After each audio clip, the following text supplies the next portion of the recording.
These days we are hearing a lot about actions in India against people who are using social media or the electronic platform. We've been hearing about cases how people tweet certain things and immediately the police registers some cases against them. This is all thanks to the Indian Information Technology Act 2000. One particular section has come into great news and controversy these days, and that is section 66A of the amended Information Technology Act 2000. This is one particular section under which a number of people have already been arrested and bailed out, and criminal proceedings are pending.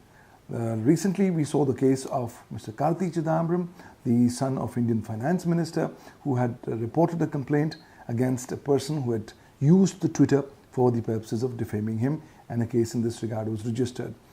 Clearly, when you look at section 66A, it is a Pandora's box of problems. Why? Because it uses words with huge dimensions which are capable of distinctive subjective interpretations. For example, you need to be careful because 66A says that if you send any information in an electronic format, either through a computer system or a communication device that's grossly offensive or has menacing character, then you are in trouble, because that is an offense under section 66A, punishable with 3 years imprisonment and fine. Further, if you also see that you send using a computer or a communication device any information that you know is false, but you send for the purposes of causing annoyance, inconvenience, hatred, ill will, enmity, clearly that's also an offense under section 66A.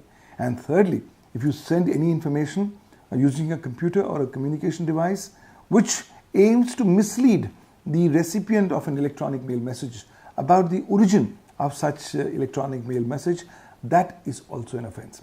So these parameters are huge. Anybody can say that the information that you tweet or you put on your Facebook wall is grossly offensive or has menacing character. Anyone can argue that the information that you can say is false but has been said for the purposes of causing annoyance. How do you define annoyance? It's so vast. How do you define inconvenience? How do you define ill will, hatred?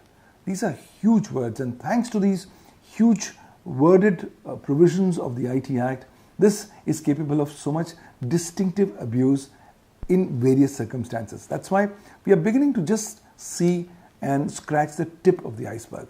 We are going to see more and more cases where section 66A of the Indian Information Technology Act 2000 would be invoked for the purposes of initiating criminal proceedings. It's high time the government of India woke up and looked at how to narrow the parameters of section 66A and how to ensure that this provision does not become a tool for potential abuse in the hands of the mighty and the powerful.